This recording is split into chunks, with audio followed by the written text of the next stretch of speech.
तो संसदीय कार्यवाही कैसे चलती है? तो संसद की बैठक कब शुरू होती है? संसद जो है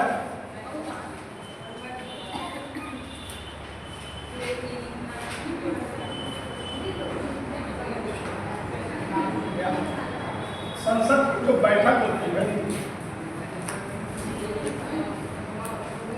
इसको 3 भागों में बांटा। एक होता है 10 AM से 12 PM, 12 से 1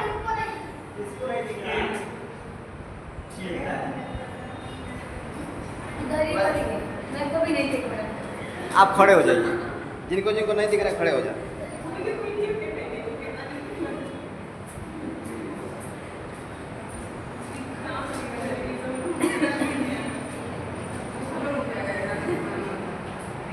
ठीक, संसद की कार्यवाही की बैठक चली।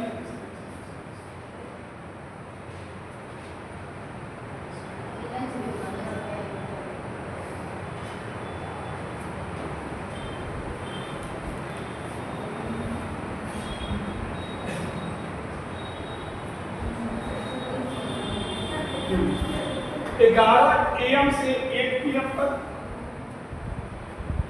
1 PM से 2 PM और 2 PM से 6।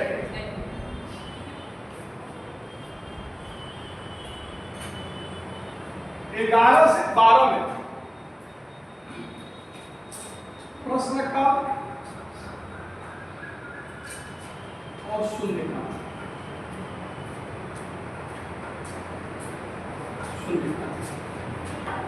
प्रश्नकाल जो है लोकसभा में 11 से 12 और शून्य इसको भी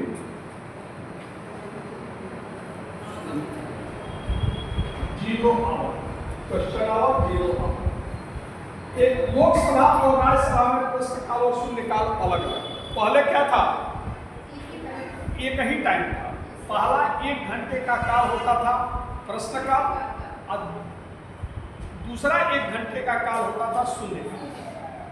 ठीक ना? लेकिन 2014 में क्या कर दिया गया? जब ई आए तो इनको पुराने चीजों में बदलाव करना बड़ा मजा आता है, तो इन्होंने इसमें भी क्या कर दिया? और लोकसभा में प्रश्नकाल का समय कितना है?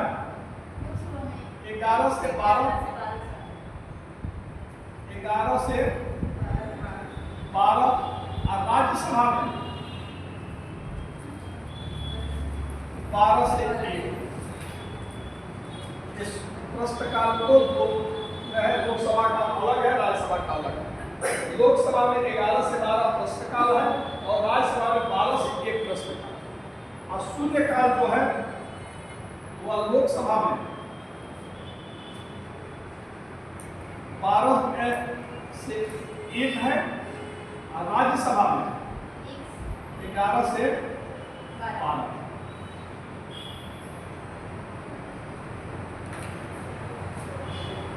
इसमें क्या है? लंच का।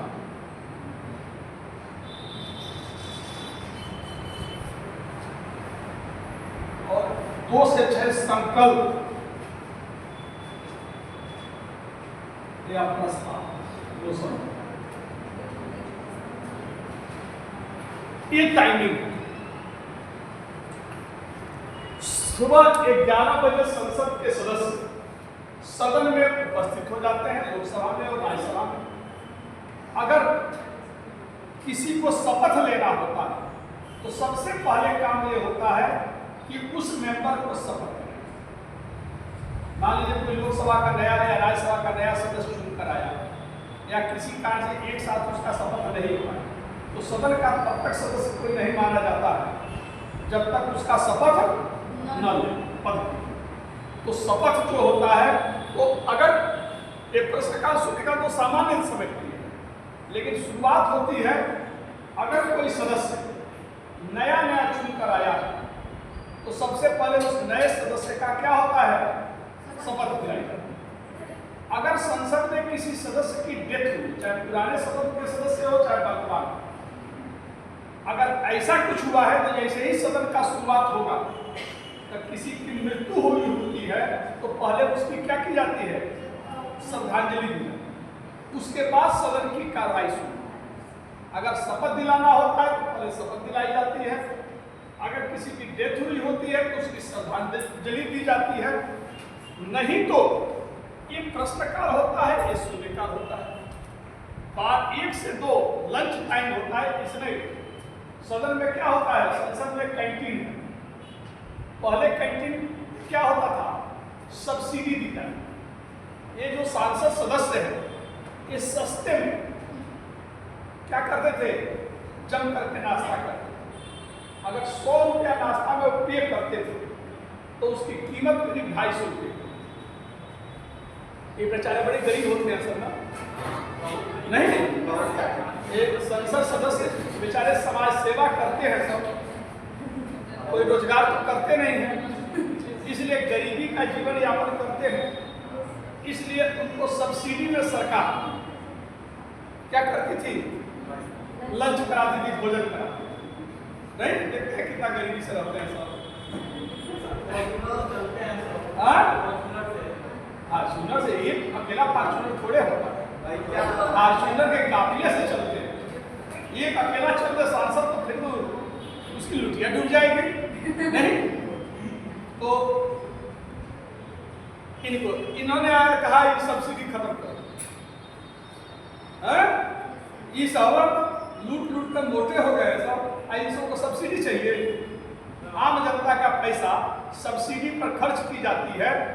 तो इन्होंने एक काम ये किया कि आते ही पहले क्या किया, सब्सिडी लोगों को खत्म। अब कहा कि भैया जो जितना के खाओगे उतना होगा, सरकार पैसा नहीं देने वाली। सब्सिडी का मतलब क्या हुआ कि कुछ ये दे दिया, बाकी जो उसका पैसा सरकार देती है। और वो सरकार पैसा किसका देती है, अपने पास लाती है। आप ही हमारा टैक्स है वही पैसा देती है। तो अब सब्सिडी खत्म हो गया है। तो इन 1 से 2 लंच करते हैं, नाश्ता चाय पानी पकौड़ा जो भी खाना होता है, और 2 से 6। लेकिन ये सामान्य सिचुएशन है।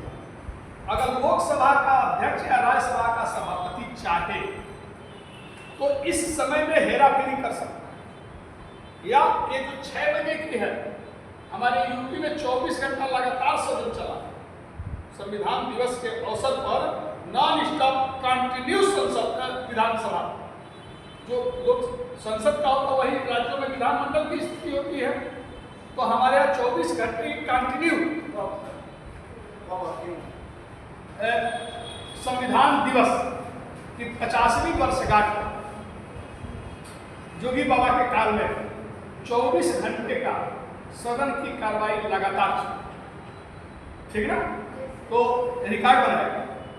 तो इसी के अलावा अगर कोई महत्वपूर्ण मुद्दा आ गया तो देर रात्रि तक सदन चलता, लेकिन वो संसद सदस्यों की सहमति से। अभी चल रहा था क्या, इस बार लोकसभा का बजट सत्र चला।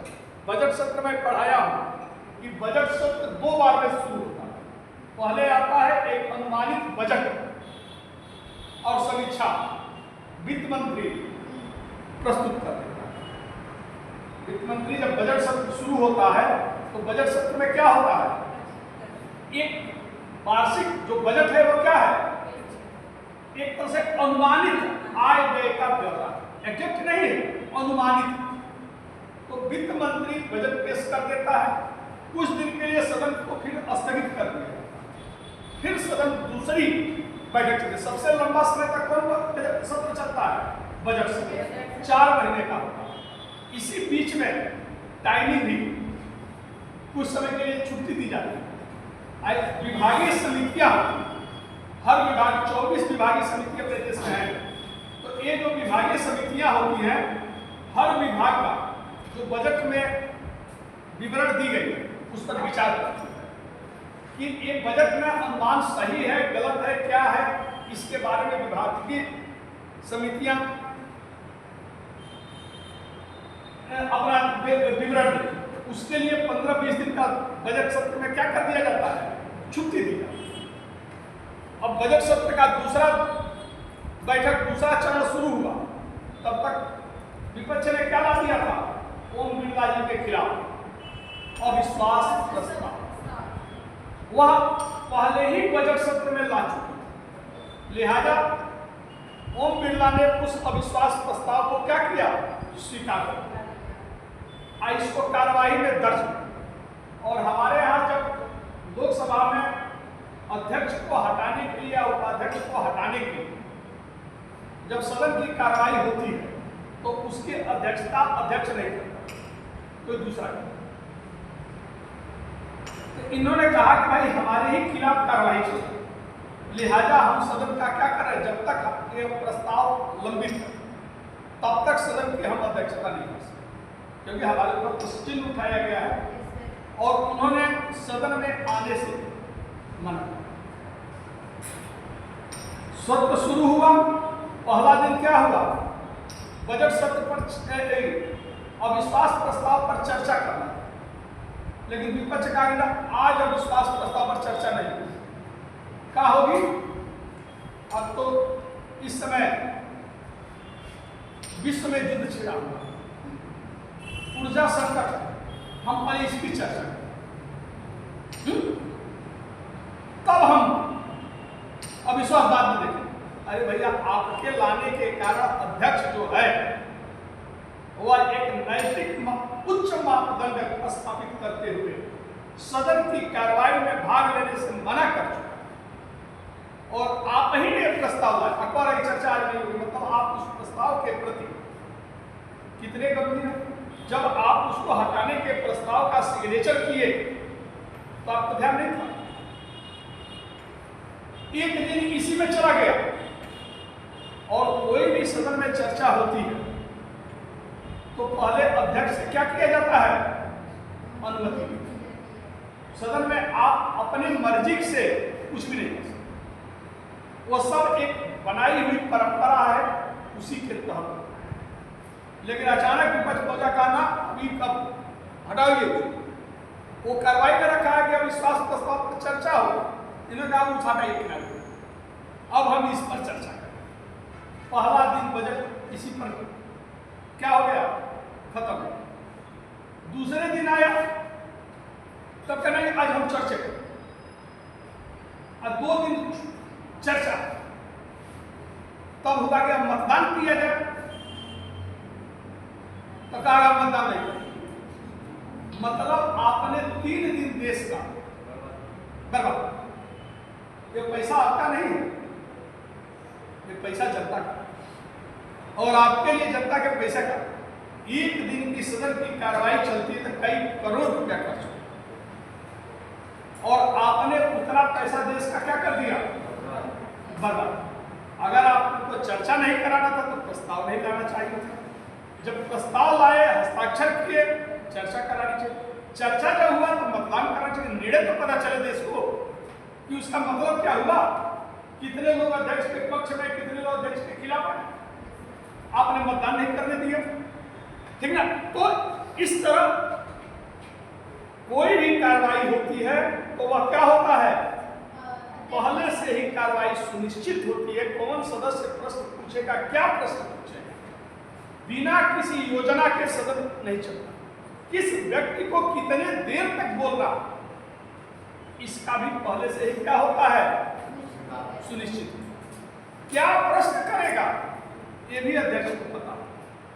लेकिन आज के डेट में क्या हो गया सदन में? जो इच्छा किया वही खड़ा होगा, और नहीं बोलने देंगे कहेंगे हमें बोलने नहीं दिए, हम एलोपी हैं, हमको बोलने नहीं। अरे पहले एलोपी मत करिए, आप एलोपी का कानून के दायरे से मुक्त नहीं। आपने देश का 3 दिन का पैसा क्या कर दिया? बर्बाद, जिसका कोई औचित्य नहीं। अब क्या किया गया है? ज्ञानेश कुमार पर ये बजट सत्र बड़ी यादगार बजट सत्र बना है। इस बात का अविश्वास प्रस्तावों का दौर चल रहा है। अब ज्ञानेश कुमार जो निर्वाचन आयुक्त है, अब उनको हटाने के लिए कि काहे SIR करा रहे हैं। SIR को भी हम लोगों ने चर्चा किया था। SIR कराना अच्छी प्रक्रिया की तरफ खराब प्रक्रिया। मतदाता जानकारी होना चाहिए कि जो मतदाता